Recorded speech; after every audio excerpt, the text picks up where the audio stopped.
Hello, friends. How are you all? Hope you are doing great at various aspects of your lives. Welcome to another book review podcast by Team ThinkerViews.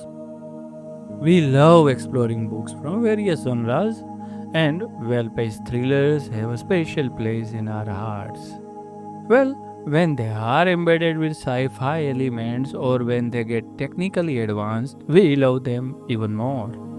Recently, we came across an interesting thriller written by Abhinav Agarwal named Predators and Prey. The reading experience was amazing, so we have decided to share our review with you all. We strongly believe that a book should not be judged by its cover.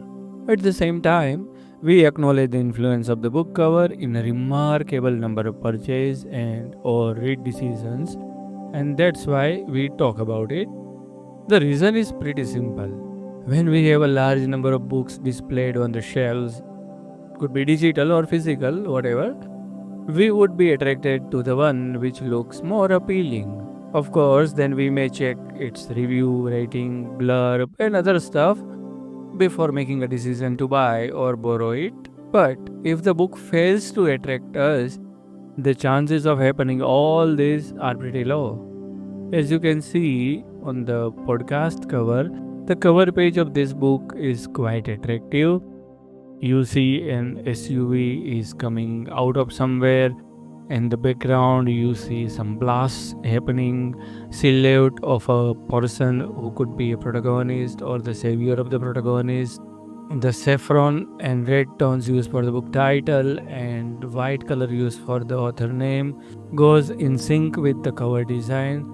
So I will say Munishananda, the cover designer, has decided to use soft tones of dark colors for the cover, and it works pretty much in favor of the book. Now let us take a bird's eye view of the book plot. An Indian origin software engineer, Venkat, working in the Secret Service of USA, found some evidences that conclude a security threat of optimum level to many countries, including India, that is Bharat. But how can he warn the Indian authorities? Without any proof, no one is going to believe him, and bringing proof out of one of the most secure places in the world is almost impossible. He, however, used the prototype technology to smuggle the proofs out with him and reach his homeland. So, all good now? Well, of course not. The data breach and missing software engineer wreak havoc in the secret agencies of the USA. The authorities have put optimum resources at work using the latest and greatest technology to stop the threat. Switching on the mobile phone or passing in front of a security camera or using his bank account by him is enough for them to track and neutralize Venkat. Venkat approached a lady reporter whom he think he can trust and asked her to meet him. Deva, Lieutenant Colonel Devvrat Jatasankar Singh, is someone who can do unthinkable. Being the most trusted man of the NSA of India, Jaswant Singh Rathod, he was assigned the task that will connect him with Venkat and the lady reporter. And there are malls in India also, and they are at very powerful positions. They, for their self interest, are hunting for Venkat and his secret. It seems almost impossible for Deva, Venkat, and the lady reporter, and those who help them to even survive. Will they be able to survive? Will India be able to overcome the awaited catastrophe? Well, you need to read this thriller to get your answers.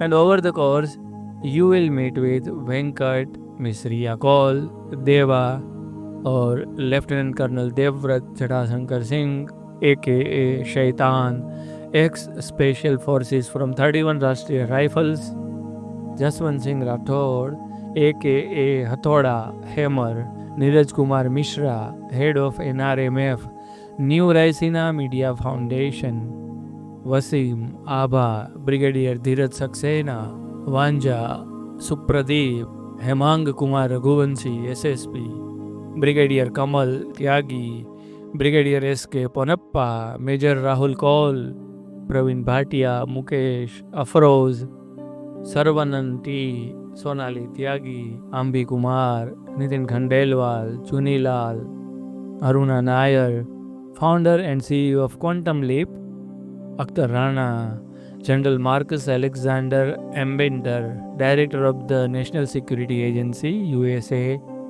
James, Director of the Signal Intelligence Directorate, and many others.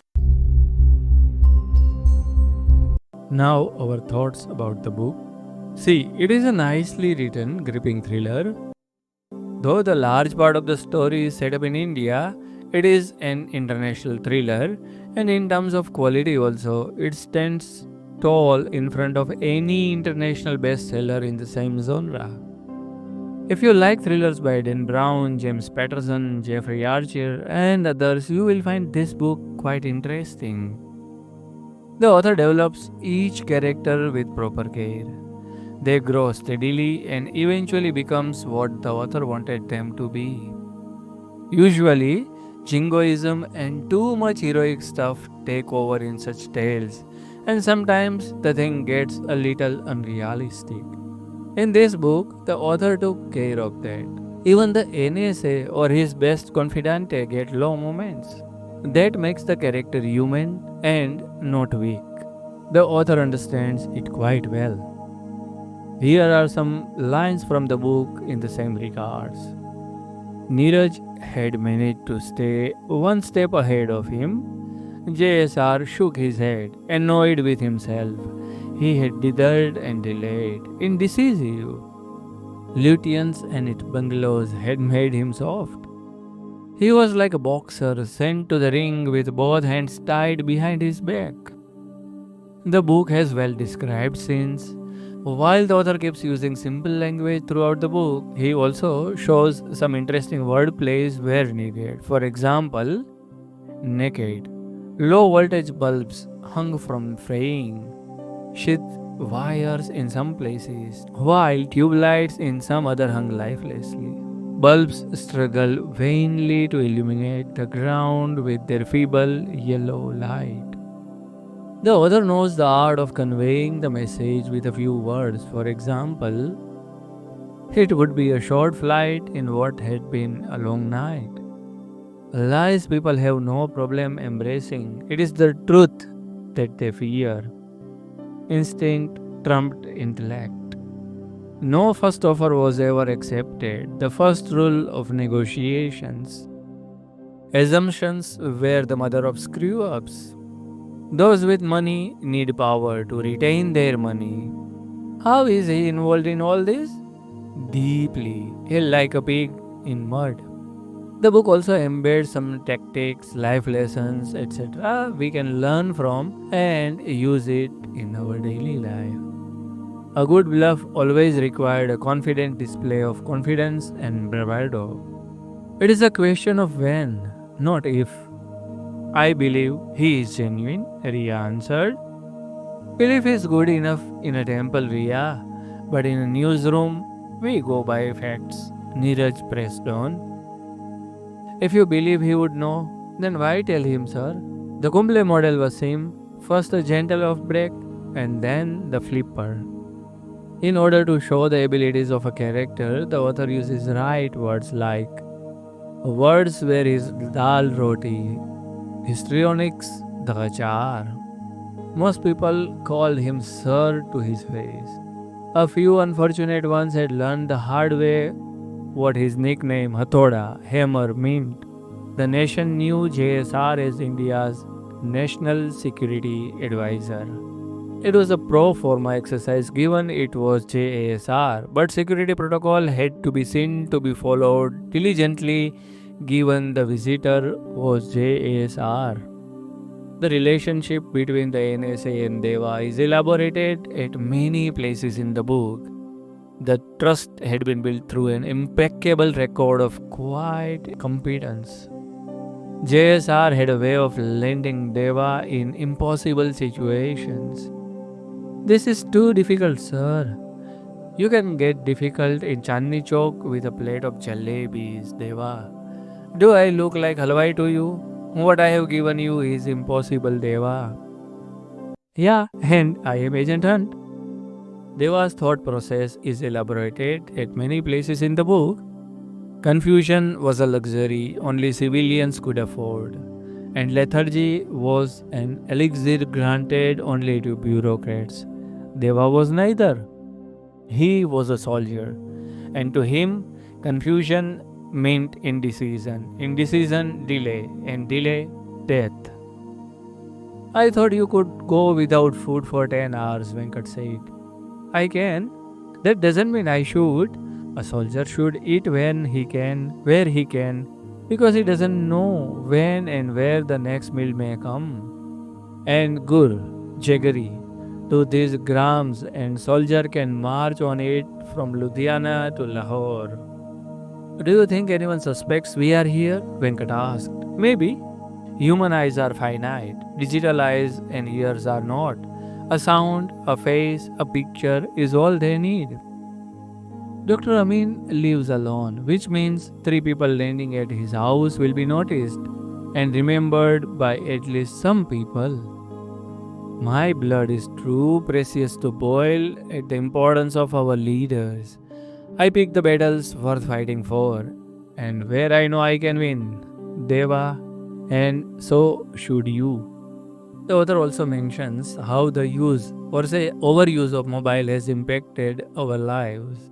People also have this habit of fishing out their smartphones and snapping photos for no other reason than they can. Deva muttered. Even new smartphone advertised a battery big enough to power a city for an entire day and yet couldn't provide even a full day's charge. The Bharatiya culture is evidently visible in the lifestyle of the characters. He had silently chanted the Shanti mantra from the Mukunda Upanishad. The sun has appeared over the horizon, and Suryadev, the sun god, locked eyes with Deva as they drove east. It is a thousand-headed Kaliya serpent with no Krishna in sight. The author takes a dig where many readers feel it right. What data has this Venkat? He pronounced it Venkat, stolen. And with the same ease, he wrote, no one grieves forever, but grief lives forever. It never dies. And here is an interesting way to mention that someone is dead. The room's air conditioning was set to a chilly 68 degrees Fahrenheit, but Jim's body did not know the room was cold. And here is the truth of politics. Diplomatic promises are like words written on the sands of the shore and washed away when the tide changes. Well, telling more than this will include spoilers, so let us rest here. But I am sure these quotes must have given you a fair idea about the quality of writing you find in this book, and you yourself can now decide whether you would love reading such stuff. In summary, Predators and Prey is a complete masala thriller with sci-fi angle and contemporariness. If you love reading thrillers, this one is definitely a good choice. A book that can stand tall against any international bestseller in the same genre. From ThinkerViews, I would love to give it around 8 stars out of 10. So, have you already read the book? Are you planning to read it? What do you think about this book review? Do you find it helpful in deciding whether to go for the book or not? Please do share your genuine remarks via comments below. If you have enjoyed listening to the review, please hit the like button and do not forget to share it with your friends and other fellows whom you think such reviews interest more. Till we meet with our next podcast, bye bye, take care, namaskar.